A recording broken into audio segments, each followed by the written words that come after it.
रहते हैं लोग। इतना बड़ा देश है, मरुआ स्थल है, कोई है ये नहीं यहाँ पे। यहाँ का एक राजा था चंगेज खान।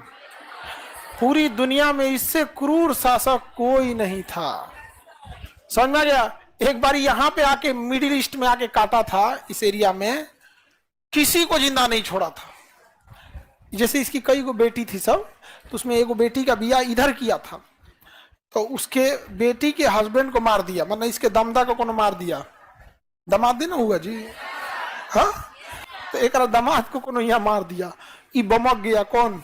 चंगेज। सेना लेके आया, कहा कोई जिंदा नहीं रहना चाहिए, कुत्ता तक को मारा था।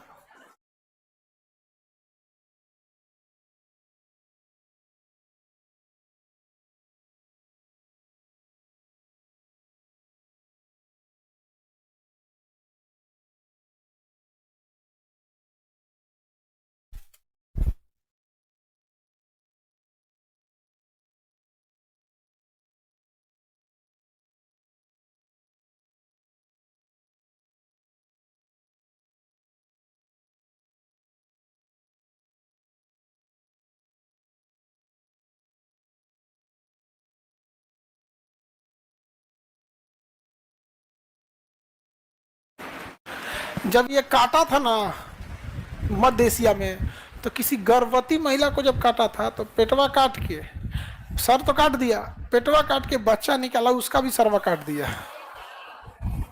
इससे क्रूर शासक से कोई नहीं था। और सबका जो भी उसके सैनिक सर काटते थे ना, उन सब से कहता था कि लास्ट में सर को ना ऐसे ऐसे मीनार बनाना, उसका ऐसे भाला लेना और उसमें गूंथ देना सर। समझा गया। जब उसके सैनिक रिपोर्ट देने आते थे तो कैसे रिपोर्ट देते थे? भाला में गोद के ऐसे लेके आते थे। जिसका भाला सबसे ऊंचा उसको मिलेगा इनाम, और जिसका रह गया नीचे उसका सर काट के उसी में डाल दिया जाएगा। इतना खतरनाक कौन था? Genghis Khan. बहुत ही क्रूर शासक था। समझा कि नहीं क्या? Genghis Khan. एगो हमरा से नाम पूछा, आपका पूरा नाम क्या? Genghis Khan. तो उसको लगा नॉर्मल आदमी होगा, फिर उसको जब ये कहानी बताए ना तो हमको घूर के देख रहा था।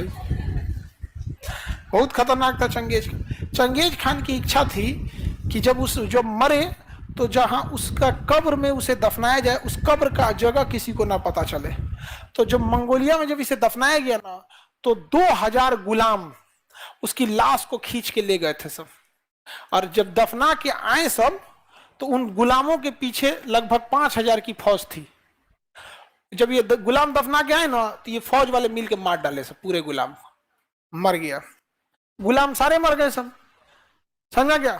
जब ये फौज लौट रही थी तो रास्ते में एक दूसरी फौज को खड़ा किया था चंगेज खान। सोचिए, मरने के टाइम प्लानिंग कर रहा था कि हमारी लाश को कैसे दफनाया जाएगा। तो ये वाली फौज थी, इसको मार दी। ठीक है। तो दफनाने का जगह किसको पता था? गुलामों को। और किस गांव में दफनाया ही किसको पता था? सैनिकों को। और ये सैनिक 50-60 किलोमीटर पीछे आए तो ये मार दिया सब इसको, तो इनको को कोई आइडिया नहीं है। और जब ये दरबार में पहुंचे सब, तो दरबार में इनको मार दिया गया। दरबार में इनको मार दिया गया। सोचो, मरते मरते ले गया इतने लोगों को, 5-7 हजार लोगों को। कौन? Genghis Khan. बहुत खतरनाक था वो। किसी को पता नहीं चला कि चंगेज खान कहां दफनाया गया है। और खौफ चंगेज खान का कितना था कि जब बारिश नहीं होती थी ना, तो लोग चंगेज खान से, सारे गांव के लोग मिलकर ऊपर देखते थे। अब भगवान से नहीं दुआ मांगते थे, चंगेज खान से दुआ मांगते थे। ऐसा ऐसा तो शासक हुआ ऐसे।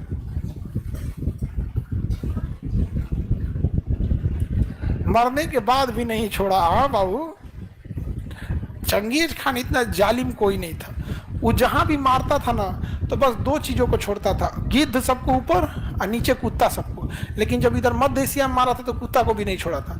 ओके, दमदे को मार दिया था सब। दामाद का बहुत इज्जत होता है ससुराल में, उसका बहुत इज्जत होता है। जब नया नया दामाद बन, जब तक फूफा नहीं बना है तब तक। फूफा बनने के बाद उसका मुद्रा स्फीति हो जाता है, अवमूल्यन हो जाता है, उसका डिवैल्यूएशन हो जाता है। अब बूढ़ फूफा तो नोटबंदी की तरह हो जाते हैं।